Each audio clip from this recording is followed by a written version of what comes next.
In this world, the good ones get crushed, not because they're weak, but because they're playing a game they don't understand. Have you ever wondered why kind people get used? Why your silence becomes permission? Why your generosity turns into obligation? There's a reason, and it's been written 500 years ago by a man named Machiavelli. In his book, The Prince, he exposed brutal truths about human nature. He said it without apology: being good will cost you power. This video is not about morality.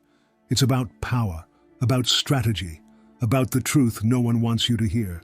If you've been used, ignored, walked over, if you're done being the one who always gives and never gets, then you're in the right place.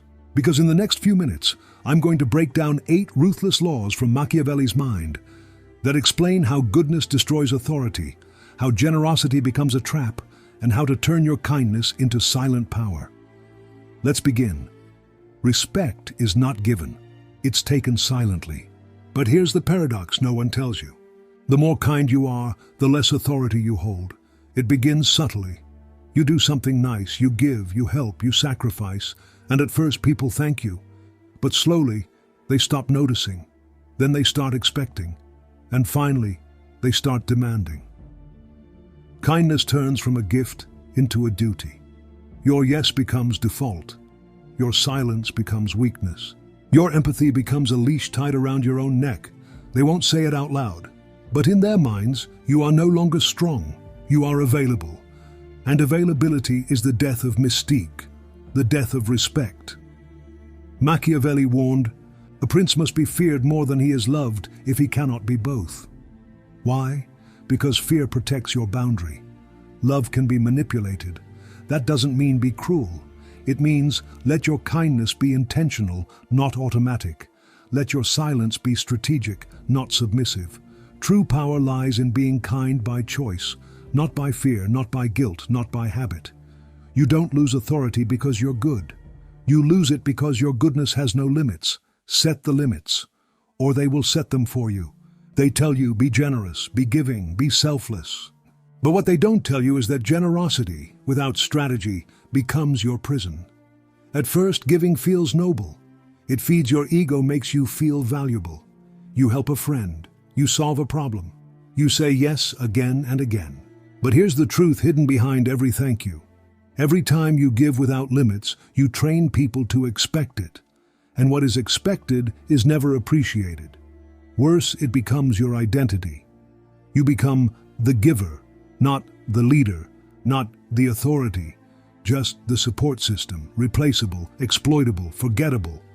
You build a cage with your own hands bars made of your kindness and the lock. It's your fear of disappointing others. Machiavelli wrote, a man who tries to be good all the time is bound to come to ruin among the great number who are not good. Let that sink in. Your goodness, in a world full of selfishness, makes you the easiest target. True power is not in giving to all. It's in knowing who to give, and when to walk away without apology. Kindness is a tool. Use it wisely, or it will be used against you. You don't say yes because you want to. You say yes because you're afraid. Afraid they'll be disappointed. Afraid they'll think less of you. Afraid they'll walk away. But here's the brutal truth. Every time you say yes when you mean no, you abandon yourself. And you teach the world that your boundaries don't matter. Kind people often carry a deep wound. A subconscious belief. If I disappoint someone, I'll be unloved. So they become pleasers, they avoid conflict, they tolerate disrespect, and they call it kindness. But what it really is fear.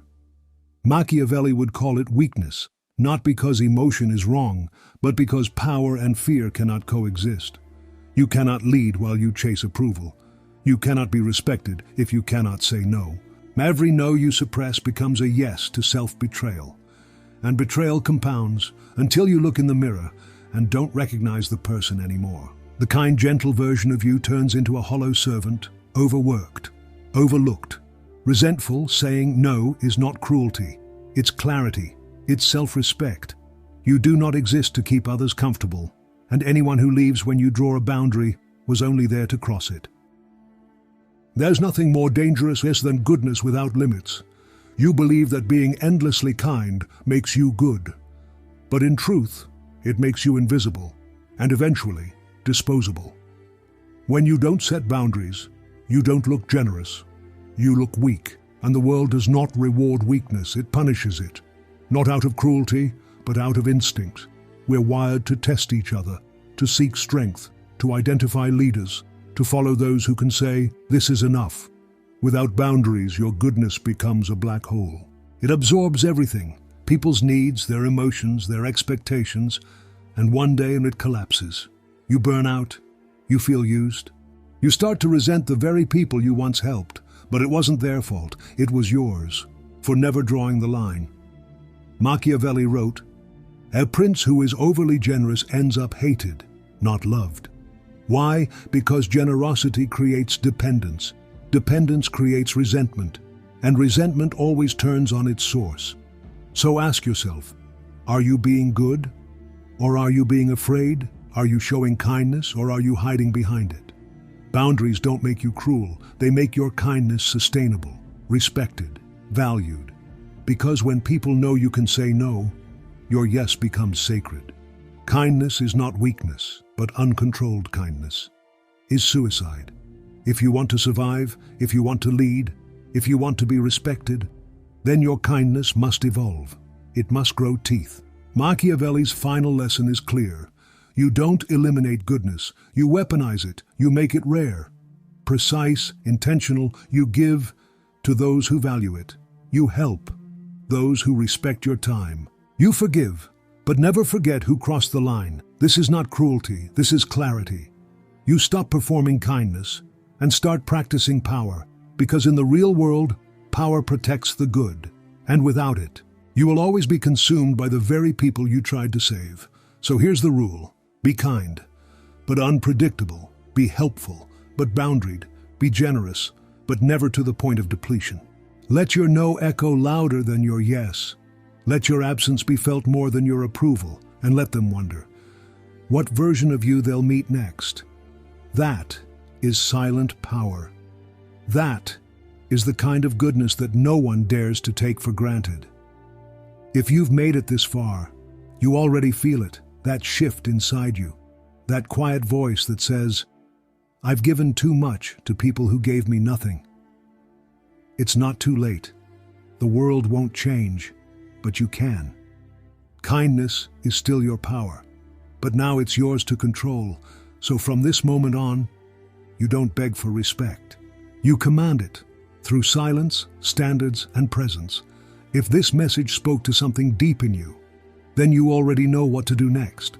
You don't need motivation, you need strategy, and that's what we do here. Subscribe, not because I asked you to, but because you're ready to stop playing small. Your power begins the moment you stop being available to everyone. Stay sharp, stay silent, and I'll see you in the next video.